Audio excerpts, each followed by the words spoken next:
اهلا بكم. النهارده عندنا خطوه جديده في الاكسل وهي داله الفي لوك اب. خطوه بسيطه هتوفر عليك وقت ومجهود كبير خصوصا في دوال البحث. خلونا نبدا كده. لما يكون عندنا جدول مبيعات زي ده كده وعايزه اول ما اسجل كود العميل يبحث هو على طول على اسم العميل من الجدول التاني خالص اللي هو هيبحث عنه فين؟ هنا في الجدول دوت على اسم العميل ده هيبحث هنا.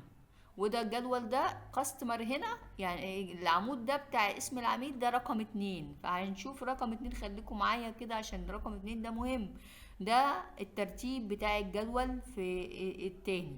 طيب هنيجي هنا كده ونعمل ازاي بقى؟ خلينا نبدأ. هقول له ايكوال واقول له هفتح من الفورمولا بار كده اف اكس دي واختار الفي لوك اب في لوك اب.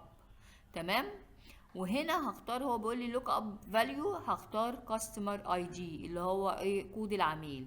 طيب وبعدين هنا رقم 2 ده بقول له تيبل اري، هروح اجيبه من الجدول اللي انا عايزه اعمل فيه دالة البحث اللي هو ده. هعلم عليه كده بالشكل ده كله كده، ولازم عشان اعلم عليه اثبته باف 4 منساش. تمام.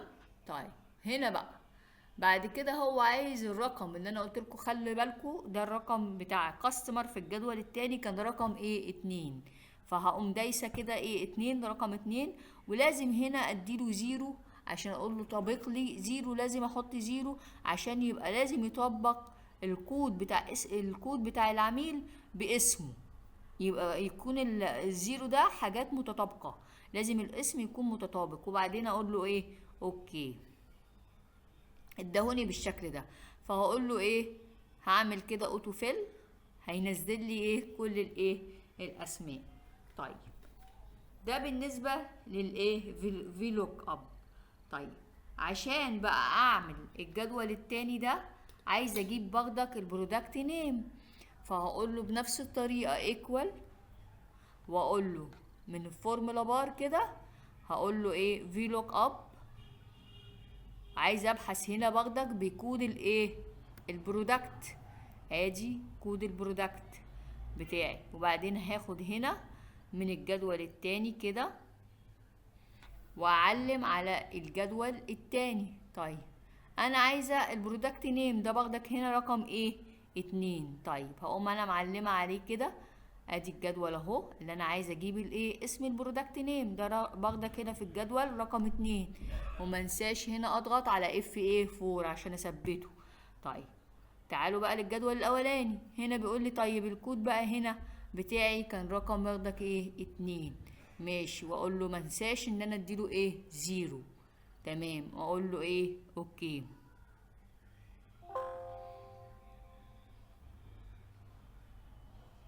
البرودكت نيم اهو كده. بالنسبة احنا عملناها اهي، فادتنا مانجو اسم البرودكت. طيب مجرد ما هنا اعمل برضك اوتو فيل كده هينزل كل الاسماء. طب تعالوا كده لو انا غيرت مثلا مانجو دي بحاجة تانية في الجدول التاني، مثلا سميتها مثلا ابل زي اللي تحتها ابل كده، هتعمل هتتغير زيها كده هنا في الجدول ده. تعالوا نشوف. ايوه اتغيرت اهي، بقت ابل برضه. تمام. فانا لما اغير حاجه في الجدول ده في داله البحث اللي انا عملتها هتتغير بنفس الشكل. ادي رجعناها مانجو تاني اهي، وادي رجعت تاني هنا مانجو. طب انا لازم في كل مره اعمل كده؟ لا خلاص. انا ممكن بقى اعمل هنا؟ اقوم انا عامله كده، اخد المعادله دي واعمل لها كوبي كده، كوبي واعمل علامه الصح دي، ان انا خلاص انا خدتها كوبي. هاجي هنا بقى كده واعمل بيست. ماشي.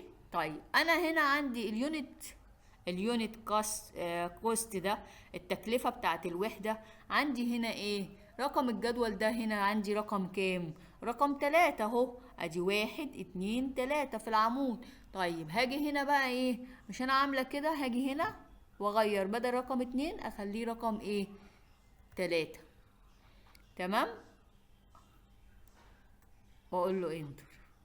اهي اصبحت الايه اليونت اهو كوست يونت رقم 15، التكلفة بتاعته 15، واقول له اوتو فيل والمعادلة بتاعتي اتعملت. باخدك هنا نفس النظام، هاخد اهو ادي المعادلة هي، وهعمل لها ايه هنا كده، هعمل لها كوبي للمعادلة وبيست، باخدك بس بدل 3 هتبقى 4.